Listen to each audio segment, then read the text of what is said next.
Her smile shines as bright as the stars at night. Her heart is as kind as can be. She has the patience of a saint, but if you push her, oh Lordy. A straight talker is Smiley. She's the salt of the earth. Make no mistake, she matters.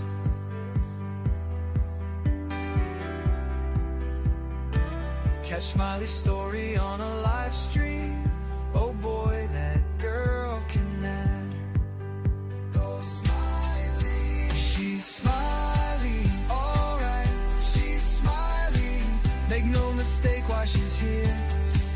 She's Smiley, alright. She's Smiley. If you're guilty, she'll smell out your fear. Missing posters and stories of heartache and fear. She tells us all of the heartbreaking tears. She can sniff out the guilty from a mile away. If Smiley's on the case, then she's here to stay. She cares about these missing children. She cares deeply about them all. She speaks the truth with integrity. For the truth, she will seek it all. She's Smiley, alright. She's Smiley. Make no mistake why she's here. She's Smiley, alright. She's Smiley. If you're guilty, she'll smell out your fear. Smiley's questions are like a heat-seeking missile. She's going straight for the bullseye. Don't ever believe you can fool her. She's too wise, man, she won't comply. She values freedom like the 4th of July. She values respect even more. If you want to earn a place at Smiley's table, watch the clock, it takes time for sure. She's Smiley, alright. She's Smiley. Make no mistake why she's here. She's Smiley, alright. She's Smiley. If you're guilty, she'll smell out your fear. Well, hello again, everybody. Hello. I figured we would go on and get to it. It is still Tuesday, July 22nd. I hope everybody's had a great day so far and got you some lunch and all the things. So let's see what we got going on here. Here. Hey, H. Davis. Yeah, you got a 4-time streak. Number one. Hello, Annabella Honeys. Y'all hit that like button. Absolutely. Heather, hello. Not Crazy by Crazy Lady. Hello. Yeah, y'all go sub up to Hello Honeys over at Annabella's. She's got some good stuff. Welcome in. I appreciate all of you being here. Thank you. Sherry Lynn, hello. Hello, Heather. Let's see. Who else we got? I think we're at the bottom. We are at the bottom. So, yeah, she does amazing work. She absolutely does. And happy birthday to Millie, wherever she's at. I think she's scared to come in here. I think she's scared I will sing her happy birthday today, and she would be right. She would be right. Y'all can tell I just had my lunch. I feel like going to bed. I'm just saying, Lord have mercy. But anyway, I wanted to come on here with this other story. I am trying to get caught up. I am so behind, and I have stacks and stacks of stuff. I'm so behind. Yeah, don't laugh, not crazy, because that's why she probably scared to come in here, honey. She probably in the bushes herself. Then I don't need no Smiley. Yeah, so I just wanted to say that, Heather. Thank you. So for those of you that know, or maybe you don't know, Ozzy Osbourne passed away today. It seems like July 22nd, 2025. And he was huge in the 70s. If you did not know who he was with the band Black Savage. And I think that started around 1968. He was 76 years old, and he's had a lot of health problems here in the last couple of years.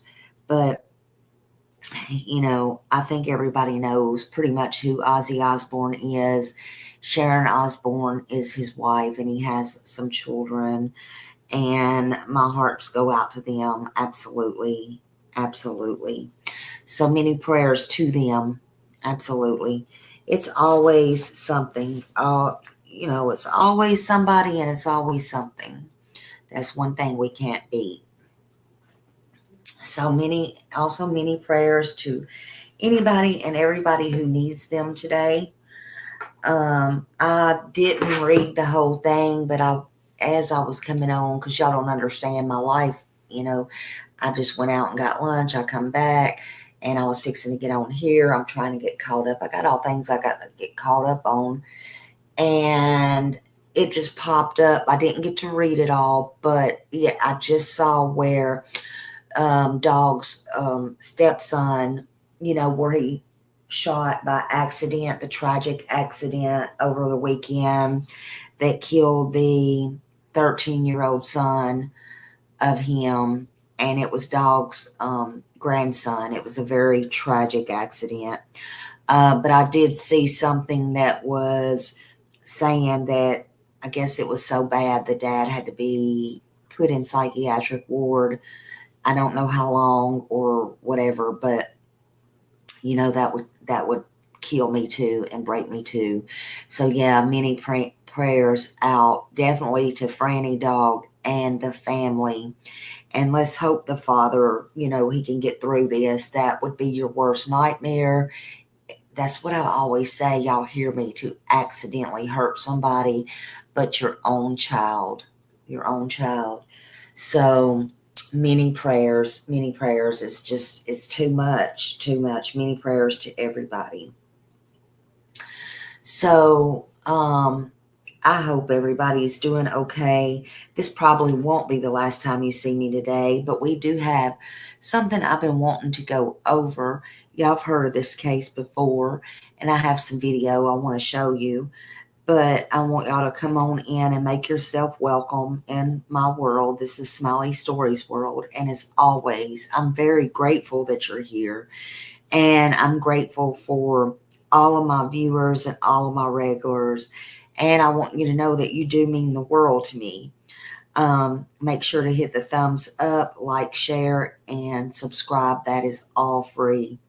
But I remember this story very well, and it could be trigger warnings. It probably will be trigger warnings to some. And I named this Insane or Pure Evil. I think this lady did have a lot of mental illnesses and stuff like that. But however, that's no excuse or anything. I apologize. Somebody's coming in the door, as usual. Anyway, on December 16th, 2024, 36-year-old Lisa Montgomery, and that's who we're going to talk about today. She drove from Kansas to Skidmore, Missouri, and she had connected up with this 23-year-old girl, Bobby Jo Stenton, and she connected with her online, and it was about buying a puppy. And she had no intentions of ever buying a puppy, but that's what got her in the door. And Stenton, had these puppies for sale or whatever. But Lisa had no intention of getting a dog at all. Inside Bobby Jo's home, Lisa put her hands around her neck and did the unthinkable. And then she took her in the kitchen, laid her out, and put her on the kitchen table. And she um, took her baby out of her with kitchen utensils, like a C-section. Bobby Joe died from those injuries. And Lisa took the baby. She pretended that the baby was her own. Thankfully, the baby did survive and was rescued just a day later. Now, Lisa's life was one of tragedy, but again, that's no excuse. Um, she had a horrific childhood. They say she was beaten. She was raped. They say she was trafficked by her mom and her stepfather. That's what court documents show. She revealed she had brain damage, PTSD, bipolar disorder, and she believed she was pregnant, is what she tried to tell everybody. But that's what she told the courts too. So there is a condition, and y'all, Lord knows I ain't gonna be able to say it. There is a condition that is called sinuses. It's pseudo, CYCSIS. But trauma to me does not excuse what she did. That's the question that haunted the legal system in this country. No, she made a choice to not only lead everyone to believe she was pregnant, but replan, and again, so this was premeditated, and she had to go meet this woman. She didn't have to, but she went to meet this woman under false pretenses to act like she wanted to get or look at this dog. And she never had no intentions of that at all. There's a lot of people that have bad childhoods that the very same things have happened to, and they don't go out and commit these crimes. That's all I'm saying. Hey, Memo. Just about 3 minutes, 2 or 3 minutes. You're okay. But she specifically went there to take the baby and cut it out of the lady's belly, and she claimed it as her very own. Now, she was found guilty in a federal court for kidnapping and resulting in the death in this 2007 death of her. The baby, thank God, lived. But after years of appeals and arguments about her mental health and Lisa Montgomery, how she had been done as a kid and all that stuff, she was executed by lethal injection.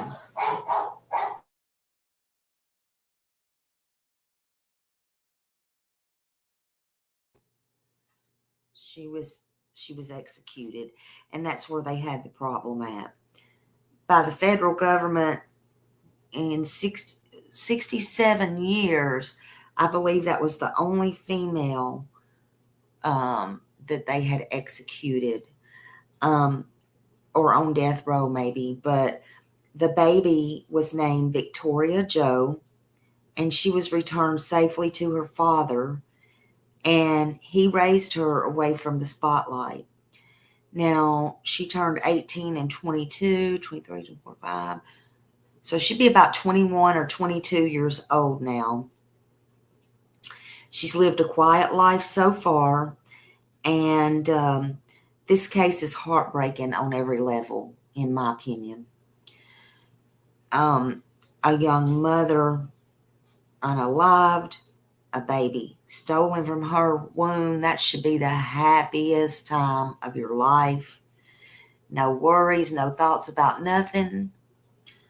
A woman herself who was broken by her abuse. It was just horrible, and it horrified the country. I do remember this. Again, these are things that I remember when I was not even in true crime. It was horrific, and it was all over the place. So I do want you to know also, if you or somebody you know is struggling with abuse or mental illness, please seek help for it. And, please make sure that you get help. There is help out there. You don't go around doing this. There's no excuse this is my opinion. There's no excuse for it. How, again, her husband or somebody didn't notice, I don't know, but it happened. You can follow this channel, of course, and if you want to subscribe, and we get stories out like this all the time. We speak out. We don't never forget the people that, even if it was years ago or yesterday or, cold cases, we try to do what we can. And then we try to throw a little bit of enjoyment in here too sometimes when we can. I agree, Heather. Heather said so many, in my opinion, should feel ashamed to admit they need help. They do feel ashamed, and they don't have to feel that. They just need to pick up the phone and call. There's people to talk to. There's no shame in mental illness. The shame is people that's around them that don't help them. And the shame is not getting help. That's my opinion on it. But remember the victims, and remember who the victims are. Let's look at some videos. There may be some trigger warnings. I wanted to go over these.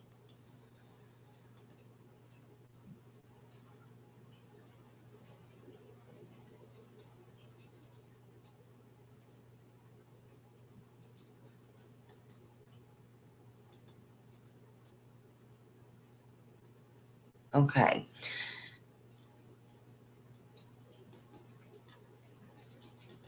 This is Coffee House Crime. My name's Adrian, so and we're here today to talk about the case of Bobby Jo Stinnett and her killer, Lisa Montgomery. Yeah, if hearing about messed up cases is your kind of thing, music just a minute. This one's for you.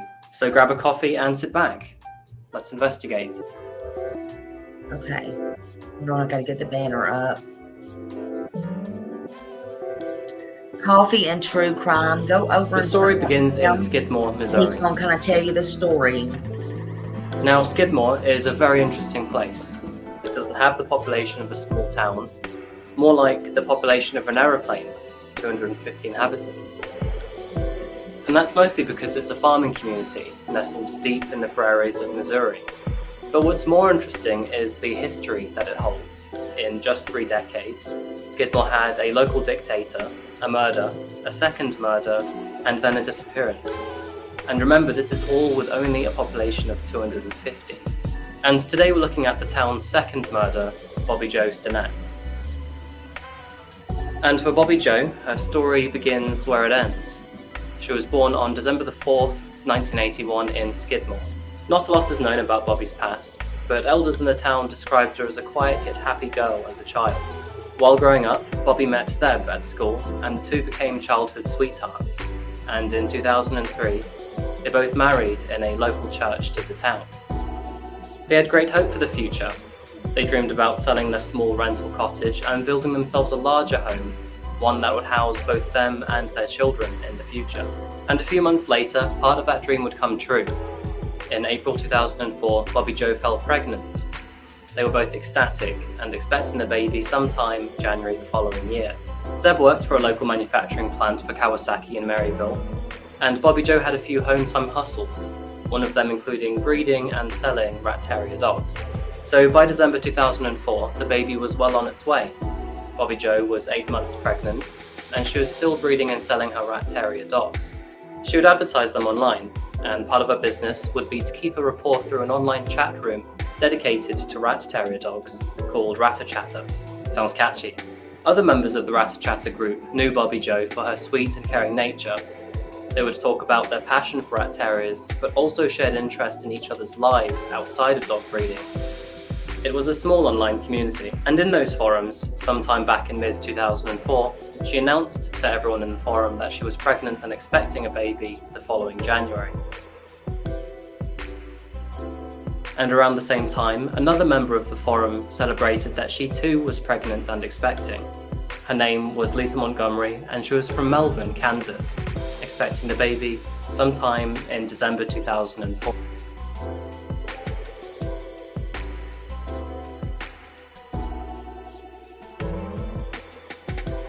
No, Lisa, this is fact. This is a true story. This is a factual story that I'm telling you. I don't do the fake stories. So this is the true story. This is a true story. And this happened before I even come on here a long time ago. So yeah, also full credit to Coffee House and Crime. Yeah, you can Google her. Oh, you're welcome, Lisa. Hold on, I think I got my music too loud. Hold on a minute. Sorry, y'all. I apologize for that. Okay, I had my music too loud. But anyway, all right, yeah, so it's a true factual story. And it was horrible. And on many levels, because it touches on mental illness, abuse, not only her kidnapping and taking the baby, she was the first woman to be executed. I mean, a lot of stuff goes into this. So, yeah. Other members of the group, though, they were suspicious of Lisa's claims. Lisa was still participating in dog shows, and others noticed that she didn't seem to be gaining a baby bump, especially as the pregnancy drew closer. Bobby Joe, however, had no reason to be distrusting of Lisa Montgomery. She had met Lisa, after all, at dog shows previously that year. The two often would talk about the highs and lows of pregnancy, babies' names, and things they'd buy for the babies after they gave birth. In November 2004, Jason Dawson received an email from a woman called Darlene Fisher. Jason was a breeder of rat terriers, and also through his job was a friend of Bobby's, meeting her at dog shows and also through the online forum. Jason had never met Darlene before, but it was normal for him to receive emails from strangers, usually inquiring about adopting puppies. Darlene asked Jason if he knew of anyone in northern Missouri who had puppies up for adoption, as she wanted to give her kids one for Christmas. Not cool, by the way. A dog's for life, not just for Christmas. Jason knew Bobby had a dog who had just had puppies, and they'd be ready to go to new homes for mid-December, so he recommended Bobby to Darlene. He gave Bobby's details to her that afternoon. So Darlene eventually got in touch with Bobby through the Rat-a-Chatter forum, and she sent an email to her which read, "I was recommended to you by Jason Dawson, and have been unable to reach you either by phone or email. Please get in touch with me soon, as we're considering the purchase of one of your puppies, and would like to ask you a few questions." Bobby Joe later replied to Fisher that evening, writing, "Hi Darlene, I've emailed you with the directions so we can meet. I do hope that this email reaches you. Great chatting with you on Messenger, and do look forward to chatting with you tomorrow AM. Thanks, talk to you soon. Have a great evening, Bobby."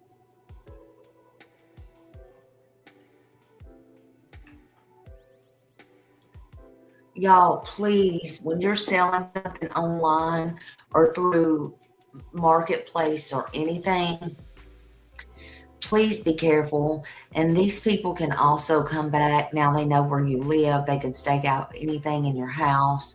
Just please be careful. Please, please, please.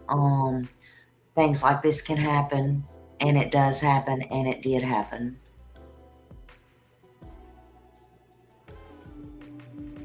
The next day was December the 16th, and it was warm for a winter's morning, sun often breaking through the clouds.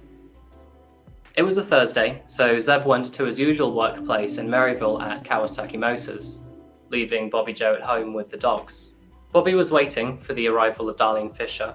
Nothing felt out of the ordinary for her. It was a usual day after all. And then at around 2:30 p.m, Bobby heard a knock at the door. Bobby Joe answered the door, opening it not to Darlene Fisher but to Lisa Montgomery. She was startled, but before she could even react, Lisa barged her way in. Because, you see, Lisa was actually Darlene. She used a fake name to find out where Bobby lived. She overpowered the heavily pregnant woman as she forced her way inside the house. Things escalate very fast here. She pulled out some cord from the back of her pocket and started to strangle Bobby Joe, tightening it harder and harder the more that Bobby struggled. Seconds turned into minutes as Bobby's efforts turned limp. Lisa held her choke until there was movement no more. But Lisa wasn't necessarily here for Bobby's life. No, she was here for her baby. Lisa pushed Bobby onto her back and, with a kitchen knife, cut into a wound by slicing through her abdomen. But halfway through slicing her stomach open, Bobby regained consciousness. Think about this for a second. She regained consciousness to see another human being slicing her baby out of her with a knife. She was too weak to fight back, and once the cut was large enough, Lisa pulled the baby out of her womb, wrapped her in a blanket, turned around, and walked off, leaving Bobby Joe to die. An hour had passed, and Bobby's mum, Becky Harper, was in town at the local garage waiting for Bobby. Her truck needed to be repaired, so it was scheduled to be in at 3 p.m. for service on that day. But she hadn't heard from Bobby since the phone call earlier on. That's a little odd, she thought, so she walked to Bobby's house. And when she got there and opened the door, she walked into her worst nightmare. There she found Bobby Joe lying in a pool of her own blood. She was unconscious, and her fists were clenched, strands of long blonde hair stuck in their grasp. Becky screamed, and she ran to the phone to dial 911. Operators later confirmed that Becky described the scene as though her pregnant daughter's stomach had exploded, and that there was no sign of an infant anywhere. Paramedics arrived almost immediately, but unfortunately they were not able to revive Bobby Joe. She was pronounced dead at 4:27 p.m. It was concluded, though, that the baby could still be alive, considering Bobby Joe was already 8 months pregnant, though the baby could be in severe distress following the traumatic birth. And so, with knowledge that both a murderer and a kidnapped child were on the run, the hunt to find Bobby's killer was on. Authorities started immediately, going around local residents' houses, knocking on their doors to ask if they'd seen anything suspicious that day. One resident claimed that they had seen an old red car parked outside Bobby's house at around 2:30 p.m, and it's a car that they'd never seen before. An Amber Alert was put out for the missing baby, though it was difficult to fill a profile because no one knew what she looked like. News of Bobby's death spread like wildfire. Shockwaves were felt in the local communities, and the whole country heard of Bobby's horrific death. Although the killer was not known, she was then nicknamed as Womb Raider. Not sure how I feel about that name. People in the Ratachat community learned of the news too. In fact, the murder of Bobby Joe is all that they spoke of. Scrolling through posts from the last couple days, one of the moderators, known as Sitkar, looked for any clues that may help with the investigation. And there she found the conversation between Bobby Joe and Darlene Fisher, which also shared plans to meet the following day. She connected the dots immediately and contacted the FBI on her discovery. FBI computer forensic analysts traced the location of Darlene Fisher's emails to a telephone line at the home of Kevin Montgomery on South Adams Road in Melvin, Kansas, and Kevin's wife, Lisa Montgomery. It was now December the 17th, and at Whistle Stop Cafe in Melvin, Lisa and Kevin were delightedly showing off the newest addition to their family, Abigail. Lisa told her friends that she'd been shopping the previous day when she went into labor at a local store. She claimed that she was taken to the Women's Center in Topeka, where she then gave birth to a baby girl. She then called Kevin afterwards to tell him of the news, and of course he was delighted. He ran into the truck and picked her up as soon as he could. But that, of course, was bullshit. While the Montgomerys were enjoying their coffee at the Whistle.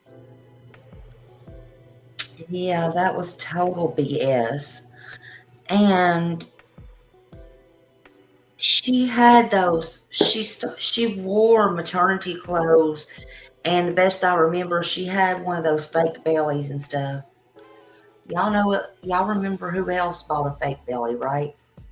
I'm just saying. I don't know what that was all about. But anyway, she bought a fake belly. She did all this. So if it wasn't Lisa, if it wasn't the other lady, I'm sorry, Lisa would have found somebody else to do this to. She was that desperate, and time was running out for her.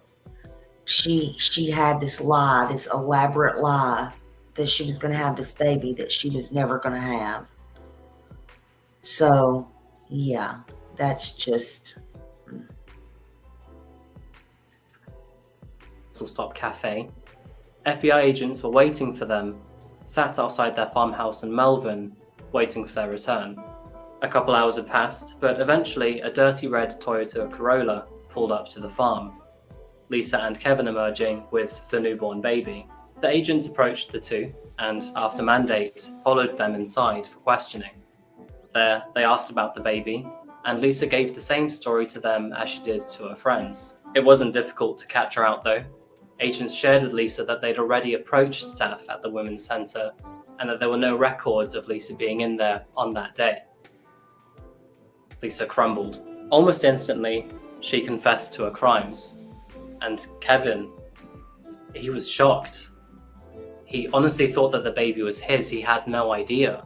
Lisa was arrested and charged with the federal offence of kidnapping resulting in death. Kevin was cleared of any connections or charges. Carl Bowman testified that his ex-wife Lisa could not have been pregnant, as in 1990 she'd undergone tubal litigation surgery after the birth of their fourth child. After her procedure though, Lisa would fake pregnancy 5 more times. Her current husband Kevin testified in court that she claimed that she was pregnant 3 times while she was with him, and all 3 times he believed her. The first 2 supposed pregnancies ended in miscarriage or abortion, but the 3rd time was different, and when he saw the baby in Lisa's hands, he genuinely believed that it was his and hers.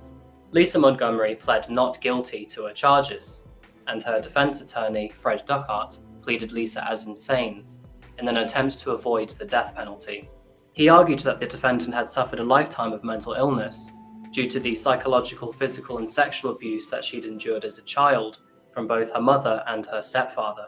This didn't work though, because on October the 22nd, 2007, just after 5 hours of deliberation, the jury found that Lisa Montgomery was found guilty of murder. On October the 26th, the jury also recommended the death penalty, one in which the judge formally complied to. And this is where we learn more about the real Lisa Montgomery, because only after the trial was more light shed on her history. When Lisa was a child, it was found that her mother trafficked both Lisa and her sister to other men. And while Lisa's older sister, Diane, cared greatly for Lisa, at the age of 8, when Lisa was just 4, she was taken out of her family home by social services and put into foster care. Social Securities, though, didn't take Lisa away, which meant that she was now left all alone to deal with the abuse by herself. Lisa was also the target of her stepfather's aggressive behavior. He routinely sexually assaulted her and often slammed her head into the concrete, a few times so hard that she sustained traumatic brain injuries to her head. At the age of 14, Lisa spiraled into alcoholism just to get through the nightmare that she was living. But it didn't stop there. At the age of 17, Lisa's mother forced her to marry her stepbrother, Carl Bowman. He would also go on to routinely sexually and physically abuse Lisa. The two ended up having 4 children, but they lived in severe poverty and often had calls and visits from social services.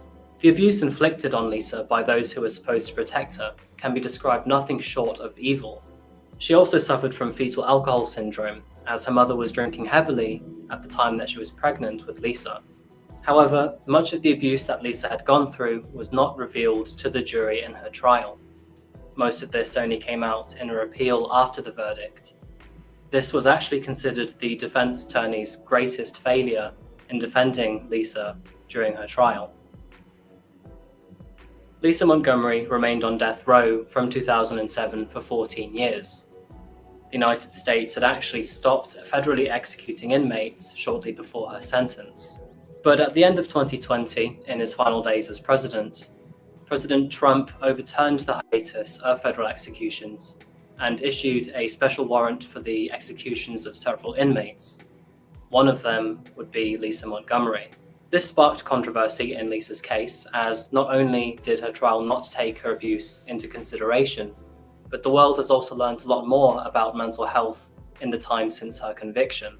This changed nothing, however, because on January the 13th at 1:31 in the morning, Lisa Montgomery was pronounced dead following lethal injection at the federal prison complex at Terre Haute, Indiana.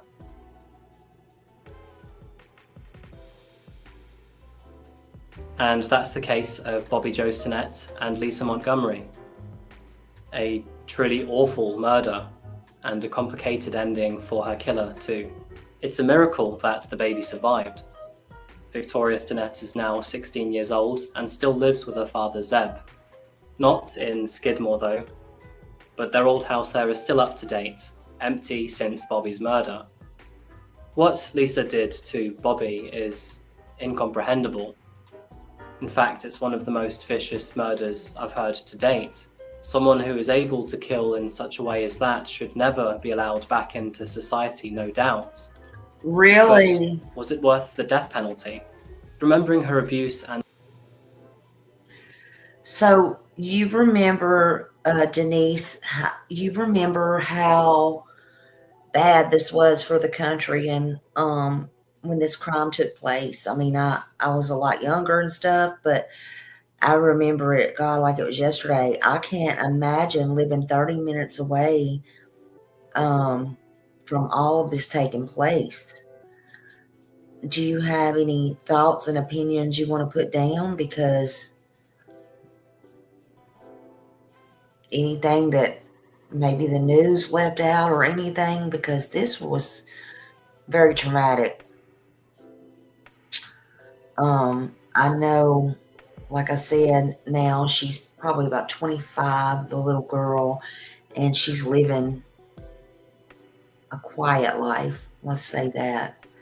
But that has to be, I can't even wrap my head around it. It was a terrible lifestyle she lived, but it's no excuse. It's, in my opinion, it's no excuse. But then again, where was her help? You know, where did she have help from anybody? Again, that's not, by no means, don't get me wrong, no excuse.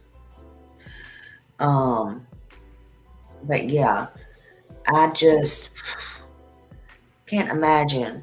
And when you, again, go online and you meet people, especially if you're expecting a baby and all that kind of thing, you got to be careful. Or if you have kids in the house. Denise said, this was swamping our local news. It was a horrific event.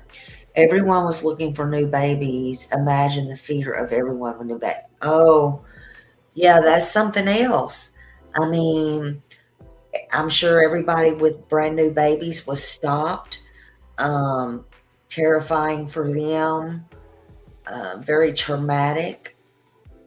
People were scared to sell anything or open their doors. And didn't know where this little baby was right here. I can't imagine. Wow. I'm glad you told me you were only like 30 minutes from this event. Yeah, always be alert. Always be aware. People make fun because I tell them that. But look, it doesn't matter, and it doesn't matter how old you are. It doesn't matter. You have to be vigilant at all times. And yes, Heather, you're right. Things are not always what they seem. They're not. They're not always what they seem.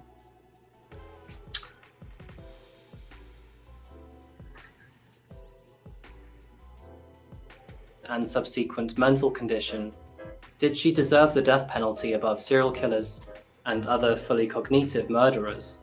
I'm not here to judge, but what do you think? Do you think she deserved the death penalty? Tracy. Do you think that she deserved to die for what she did? Please let me know your thoughts in the comments below, because I honestly would love to hear what people think. Thank you so much for watching my video Absolutely. today. If you enjoyed this case, please leave a like. I do plenty more like this on my channel, so... Yeah, so go over, subscribe to Coffee and True Crime.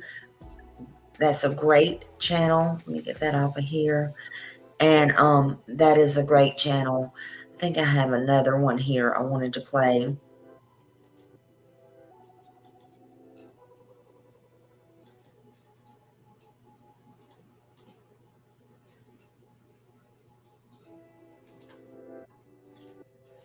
Credit the BBC. Warnings.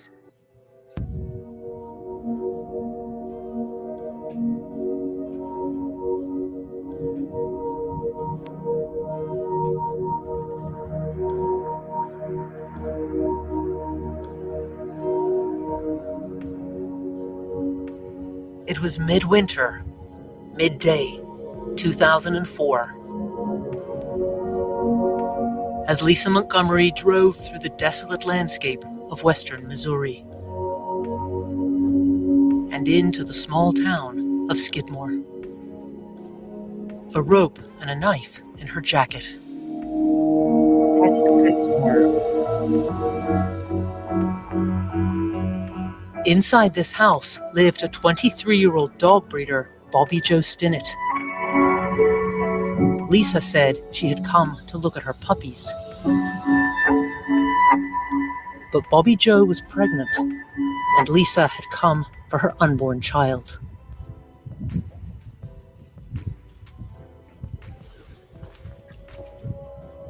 Nottoway County 911, what is your emergency? What's wrong? She's just beside herself.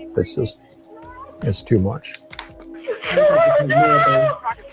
Yeah, you're listening to a mother that has just found their daughter dead. And that anguish. And it's just, yeah, I don't ever want to hear it again. Please, honey. Lisa strangled Bobby Joe, then took steps to remove her child. Lisa told me that she cut the cord, held it between her fingers, put the baby inside her coat, and went out the door and got in her vehicle and drove off. Lisa had made careful preparations. She'd come with a syringe and a clamp. She'd studied C-sections on the internet. The baby survived. This is not something of somebody that's, has a mental illness. This was not a spontaneous fit of anger or rage. This was meticulously planned out.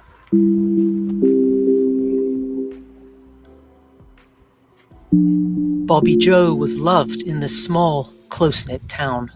You couldn't live in Skidmore and not know her. So this is it. This is where she's buried. Karen Kepka was her friend. She looked good pregnant. She really did. She had that internal glow. She doesn't get that opportunity to hold her baby because that woman took that right away from her. I can't even comprehend what Bobby's family went through. Lisa Montgomery took Bobby Joe Stinnett from us. Personally, today, I think she's evil. I think she is evil.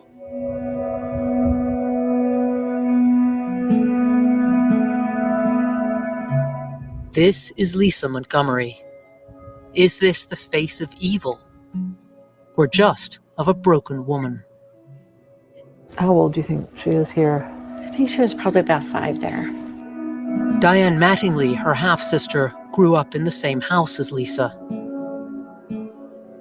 We'll look at her eyes here to see how bright and how big her smile is. One night, when Diane was 8, and Lisa just 4, there came an ordeal so traumatic that it's left lifelong scars. Lisa and I were in the same room.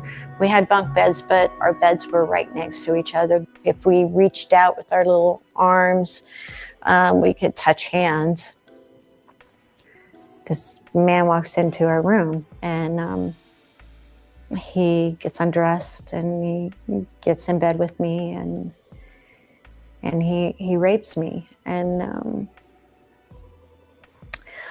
I remember just really thinking, I have to be quiet, because if she wakes up, he's going to do this to her.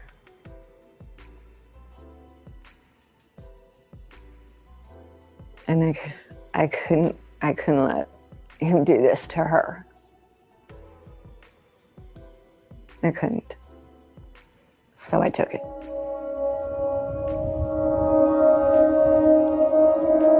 Diane never spoke of her rape as a child, but was later taken to foster care for parental neglect.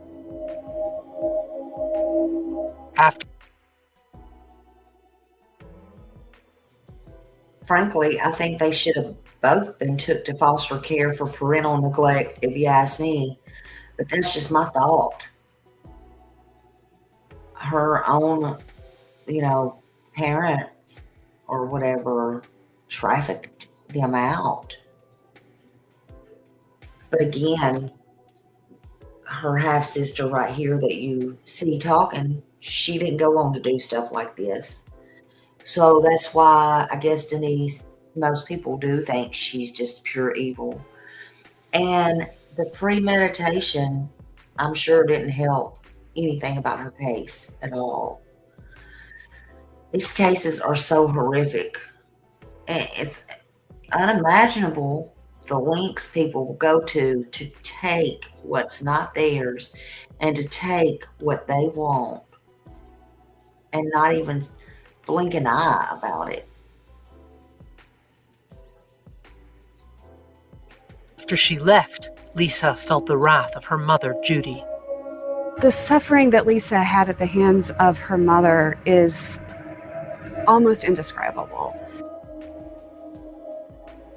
Judy would tape her mouth shut because she just didn't want to hear her mouth. She didn't want to hear her talking, so she would tape her mouth shut. Lisa, who confessed to her crime, has been in prison for 16 years. Toby, who was in prison with her, became a close friend.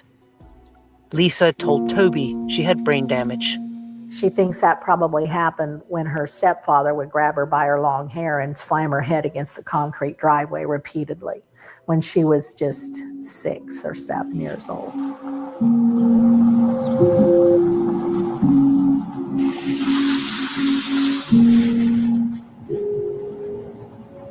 Lisa's family moved constantly, a life of poverty, alcohol, and violence. Eventually, Lisa too was preyed upon and raped. Her tormentor was her stepfather, Jack. It started at 11. It's possible that it started before then, but what we know is that Jack Kleiner started to groom her as pedophiles do. He would strip her naked. He would, whip her with belts and, beat her with his hands on her naked body. Some of the abuse Lisa suffered as a child and her mental condition came up at her trial in 2007. None of it was seen as cause for leniency. Lisa was sentenced to death. But just 4 years ago, Lisa began to speak of her teenage years, the time of her deepest terror. Jack had built a special room off of the trailer that they had lived in. And they would bring Lisa in there.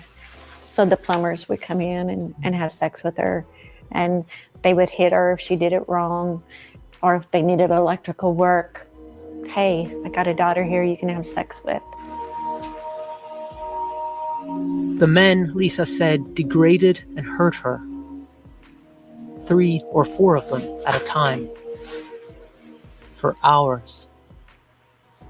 I still can't grasp how a mother can say to her child, you have to earn your keep, so you have to have sex with this man so I can get the plumbing done. How long did this go on for? It went on for years.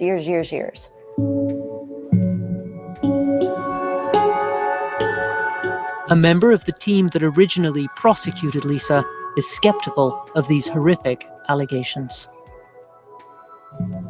Allegations of being a victim of sex trafficking and gang rape did not surface until 12 years after the trial. Now at the 11th hour, we have this newly discovered evidence, and Lisa Montgomery is the source that brings this up. It's an extremely delayed disclosure of additional horrific abuse. Lisa herself is the main source of the story. How can we know it's true? The government's chief expert at trial told us that he was now convinced that Lisa was sexually abused, gang raped, and trafficked by her mother. Lisa's stories were corroborated by her cousin. Now Lisa has been diagnosed with mental disorders which make her delusional. She was just kind of almost catatonic some days. She had spent so much time in her life blocking out horrible things that she just had this wall and she just blocked out everything, you know, good things and bad things. It was just the way she coped with anything.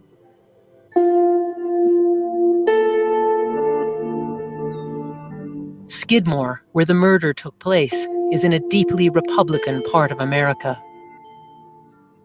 The town is poor, derelict, and mainly white. This is Middle America.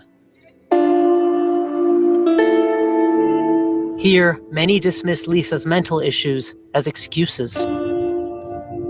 I think it's an insult to sexual assault survivors to imply that they're ticking time bombs and at some point they're just going to go out and do some horrendous crime. I think that's a cop-out. Bobby Joe's friend Karen agrees. When you heard that Lisa Montgomery had been sentenced to death, what did you think? Yes. You want to see her put to death? Yes, I do. Yes, I do. In fact, if I could pull the switch, I would do it. A pardon by President Trump would outrage many of his supporters. These parts of America didn't vote for Democrat Joe Biden. He wants American justice to focus on rehabilitation and redemption. President-elect Joe Biden wants to abolish the death penalty. Do you think people around here are ready for that? You're in a red county, and Missouri is pretty much red. This is a Republican area, and people are not happy with the election results in this area. So that's a no. That's a no. President Trump has cleared the way for executions to go on, even if lethal injections aren't available. He has approved the use of firing squads, gas chambers.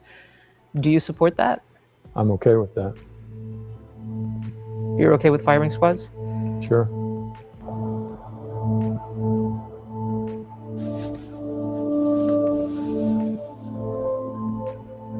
Terre Haute, Indiana. No woman has been sentenced to death by the U.S. federal government in almost 70 years. But Lisa So she was Montgomery like the is to first be woman executed here in 70 in 7 years. days. Protesters keep vigil. And we'll just keep tolling this bell until we hear that she, in fact, has died. President Trump has overseen more executions in a single year than any president since the 1800s. It's really a sad, sad statement that this killing spree has happened under President Trump. I think it's basically red meat for his baits. That's the only reason he's doing it. They love execution. Far fewer Americans today back the death penalty than 15 years ago. But the majority still want convicted murderers to die.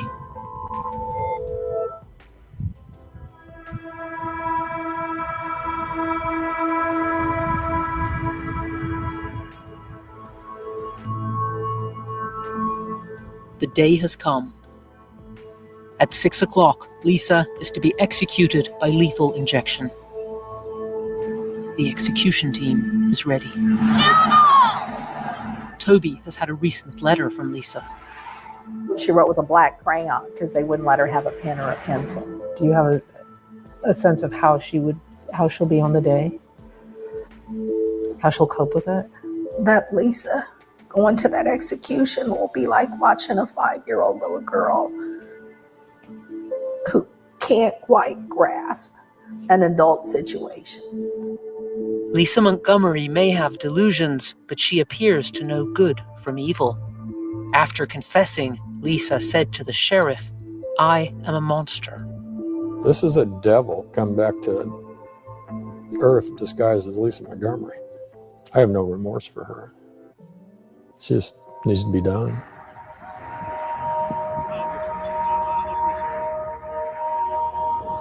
Lisa has asked to die without family. Diane waits outside.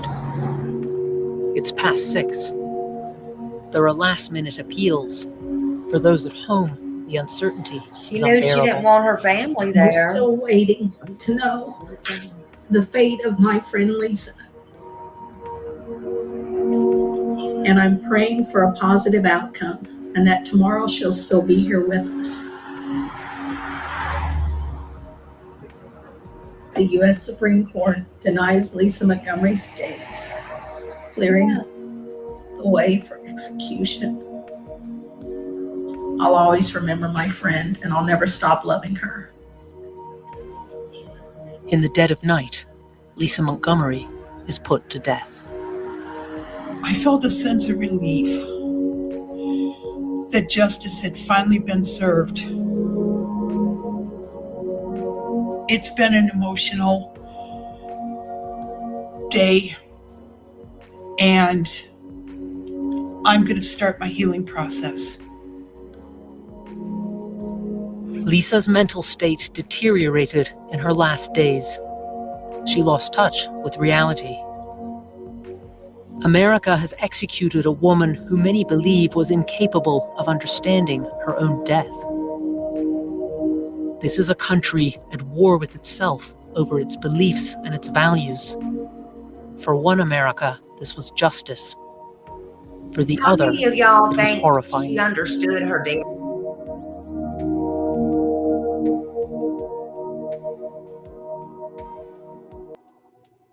If y'all think she understood her death, put 1 in the chat, because I mean, she was smart enough to know she don't want her family there to see her. You know, I don't know. These things are, I wouldn't want to be the ones making decisions for the things like this. I'm just saying, little jury trial here and there, okay, but I'm not okay with trials like this and stuff like this, because I don't want to be the one. I don't want to be part of. I'm just saying, and I know that sounds silly and crazy, but yeah, I don't know. But she knew enough. Yeah, she knew enough. She absolutely knew enough. I'm trying to get this music off. There we go. I have to play that music so it kind of helps. But hey, wait, what? Hello, wait, what? Welcome in, everybody. But so for those just coming in that don't know this story, this is absolutely a true story. And on December 16, 2024, Lisa drove from Kansas to Bobby Joe's house in Skidmore. I think so too. Yeah. And yeah, she was in a Florida prison. And Florida ain't playing right now, honey. And I'm going to tell you something. Used to, you'd have to wait 30 and all these years and stuff. Listen, have y'all noticed all of these death warrants that's being signed, they ain't playing around no more, and it don't seem like as long. Especially Florida. Florida's not playing. DeSantis is in there signing them left and right. I'm just saying, I would not want to be here and do this stuff. But anyway, for those just coming in, she drove there to Bobby Joe's home in disguise. She'd act like she was wanting to buy a puppy. So somebody connected her online through somebody because Bobby Joe was a dog breeder. And then Lisa took rope. She did the unthinkable. In fact, it was a pink rope to be exact.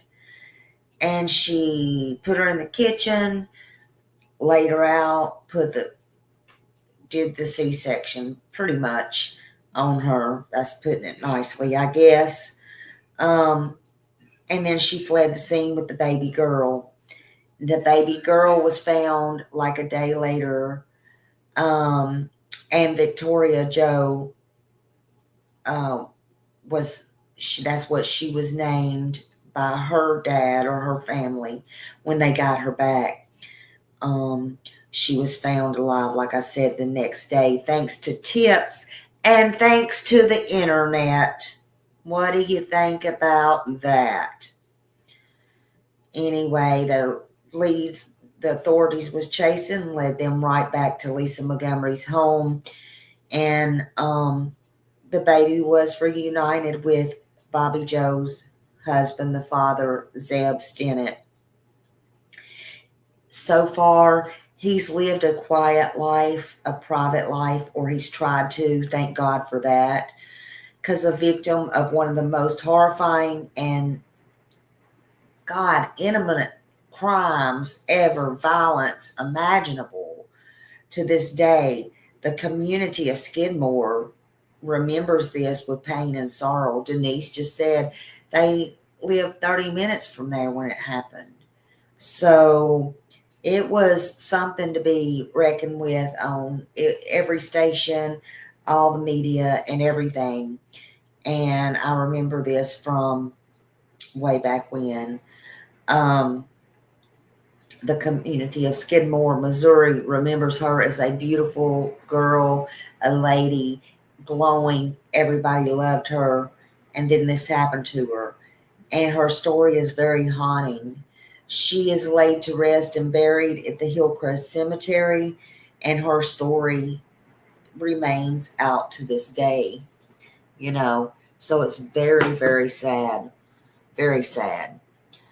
I hope that the daughter, she finds some peace, the husband, and I hope that they stay private because this was a hideous crime. But I wanted to come back on here and I wanted to share that story with you. I have stacks and stacks, and I have more research that I'm doing and more things I'm doing. I got home from lunch just in time. Do y'all believe it is pouring? I don't know if you can hear it. I'm going to shut up a minute.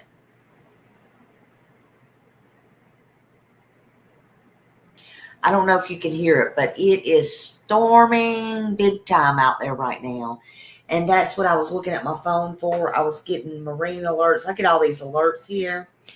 And it tells me when the rain's coming, the marine alert, all this kind of stuff. Important messages. So, yeah, all the things here. And it's storming. But I do intend to come back on. I'm waiting to hear from somebody. But anyway, I got a good story. Maybe I can give you a good story before bedtime. Hey, Magic Star. Hello, honey. Because I think we all need that. But regardless, I'll come back on and I'll see y'all in a bit. And I understand, not crazy. I understand. So y'all just go ahead and chill, and I will see y'all in a bit. Be safe out there if it's raining, and just know that I love you and I thank you very much for being here. Please hit those thumbs up, and I will see you later. Thank you. Bye.